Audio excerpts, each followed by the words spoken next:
अब मैं आप लोगों को 49वां अध्याय की कथा सुनाने जा रही हूँ। ध्यानपूर्वक सुनिएगा। अंकुर जी का हस्तिनापुर गमन। श्री सुखदेव जी बोले, हे परीक्षित, भगवान श्री कृष्णचंद्र जी की आज्ञा पाकर अंकुर जी हस्तिनापुर को गए। वहाँ जाकर समस्त बड़े छोटे पूज्य गुरुजन आदि धृतराष्ट्र, भीष्म, विदुर जी, द्रोणाचार्य जी, कर्ण, अश्वत्थामा, युधिष्ठिर आदि पांचों पांडवों से मिले। उन्होंने मथुरा की कुशलता सबको सुनाई और उन सब की कुशल क्षेम पूछी।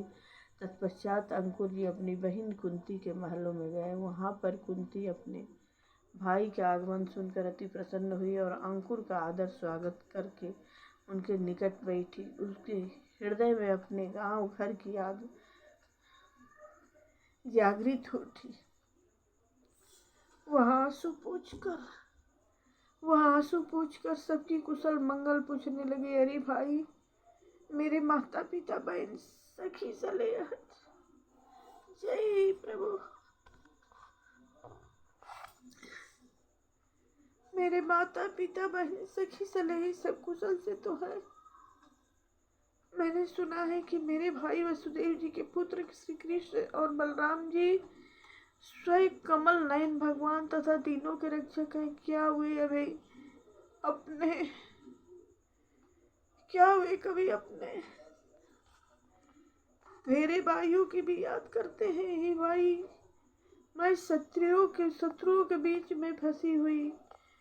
कई बार मेरे पुत्रों को विष दे दिया गया। मारने के उपाय किए जा रहे हैं। उनके बल, पौरुष तथा विद्या को देख देख कर दुष्ट दुर्योधन, शकुनि आदि धृतराष्ट्र के पुत्र जलते हैं। मेरे इन पुत्रों को अनेक प्रकार की यातनाएं देते हैं। मेरे तो केवल वे ही जदुनायक श्री कृष्णचंद्र रक्षक हैं। श्री सुखदेव जी बोले, परीक्षित, तुम्हारी परदादी कुंती इसी भांति अपने पुत्रों पर धृतराष्ट्र के पुत्रों के अत्याचारों को स्मरण करके फूट फूट कर रोने लगी।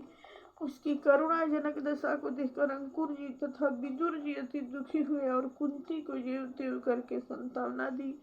अंकुर जी उन धृतराष्ट्र के पुत्रों तथा अन्यायों की परीक्षा करने के लिए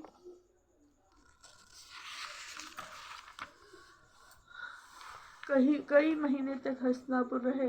जब वे मथुरा जाने लगे तो उन्होंने धृतराष्ट्र से कहा, हे धृतराष्ट्र जी, आप उज्ज्वल कीर्ति को बढ़ाने वाले पूर्ववंशियों में श्रेष्ठ हैं। पांडु के परलोक जाने पर आप ही राज सिंहासन के अधिकारी हुए हैं।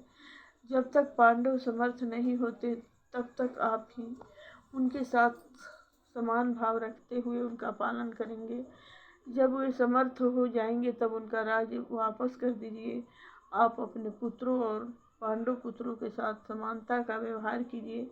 यदि आप ऐसा नहीं करेंगे तो इस संसार में आपकी निंदा होगी और आपको नरक में जाना पड़ेगा। हे कुरुराज, यह तो आप जानते ही हैं कि पुत्र, स्त्री, धन, संपत्ति, यह शरीर सभी नश्वान है और यह सब यहीं पड़े रह जाते हैं।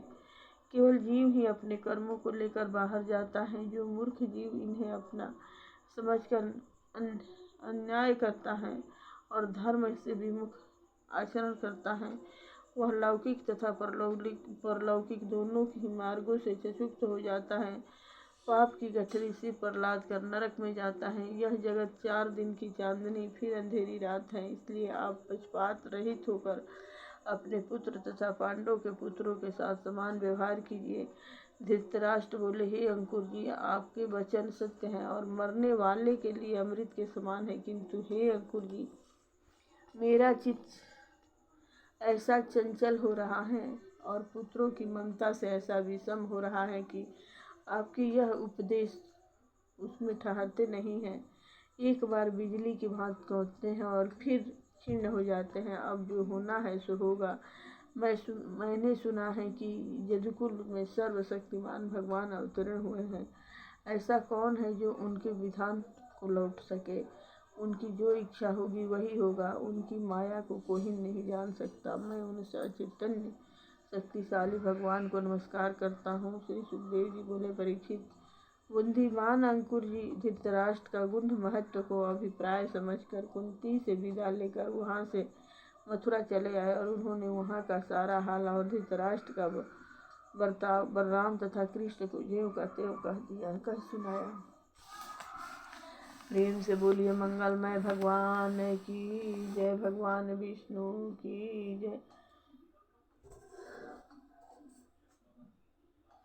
आरती श्री भागवत जी की, करत पवित्र भावना ही की। श्री नारायण मुख की बाणी, पढ़ते ब्रह्मा और ब्रह्माणी। शंकर पार्वती सुख मानी, कृष्ण कथा सुख धाम हरि की। आरती श्री भागवत जी की, करत पवित्र भावना ही की। संकादिक से शेष बखानी, नारद मुनि परम सुख मानी। व्यास मुनि सर्वोपर जानी, लिखि पुराण तिलक की टीकी। आरती श्री भागवत जी की, करत पवित्र भावना है की। श्री सुखदेव व्यास ते सुन के, कही परीक्षित नृप से गुण के। गंगा तट तन को चुन के, ज्ञान वैराग्य भगति युवती की।